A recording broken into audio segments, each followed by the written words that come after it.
Hey y'all, what's up? It's Friday, so I'm gonna keep it black, but I'm gonna keep it brief. There's a black man named Larry Elder in California that recently tried to take the governor's seat by demanding a recall. He lost. In California, Slick don't even want the other guy, Gavin Newsom, for real. He was just a better choice. That sounds familiar.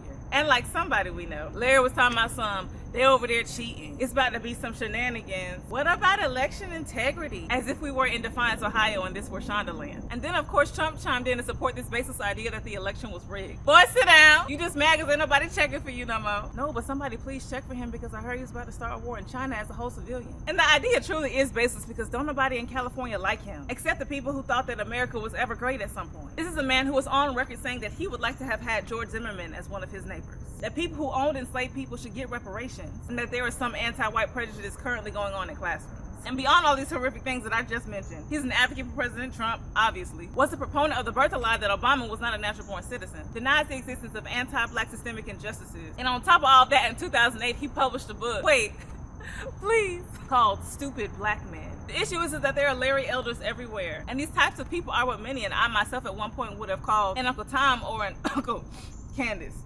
Sorry, must be something in my teeth. But no, my friends, they fall into the category of Sambo. And Uncle Tom was a stereotype derived from Harriet Beecher Stowe's Uncle Tom's Cabin, which was supposed to be an anti-slavery book, but still somehow managed to romanticize enslaved life, mammy figures, and other negative stereotypes about black people. And Uncle Tom actually describes a person who plays into the hands of white people to get one over on them, take one for the team, and sacrifice themselves for the greater good of the people. The Sambo in the story, however, is the sellout, the one intentionally subscribed to white ideas and white allegiance at the expense of other black people. The Sambo is the one who has internalized anti-blackness and has adopted the premise that black people are responsible for their own disease and discomfort because they can't get with the program. Speak on it! Sambos, my friends, have been successfully manipulated by the rhetoric that suggests white people have the keys to life and now believe themselves to be special because they have transcended the shackles of blackness. And they ain't. They seem to have to engage in continuous work to distance themselves from blackness in order to be accepted into the white club. And for why? Make it plain. Because there's currency in being the black friend that lets shit slide. There's power in being the black friend that endorses ignorance. Louder for the people in the back.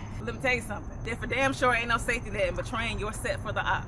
I know that's right. There's no coming back to us after that. Larry, that is why South Central don't claim you now. And unfortunately, it doesn't just create this surface level disdain from black communities. These types of people can be so dangerous and detrimental, making it so much harder to progress towards racial equity. Let's go back to the top. He said instead of being mad at George Zimmerman, be mad at the minority or the thug that's committing these kinds of crimes. Which crime? Walking while black or failing to defer to a white passing white-minded man?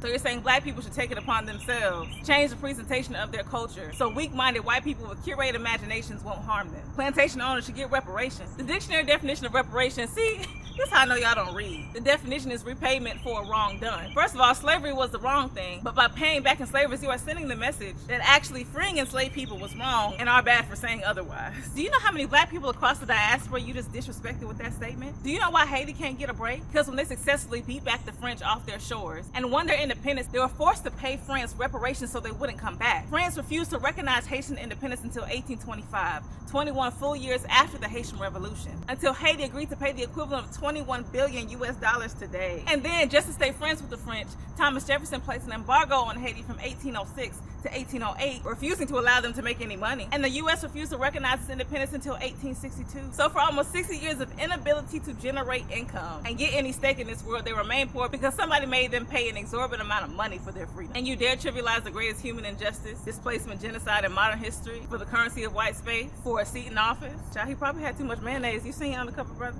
Mercury stock is now live.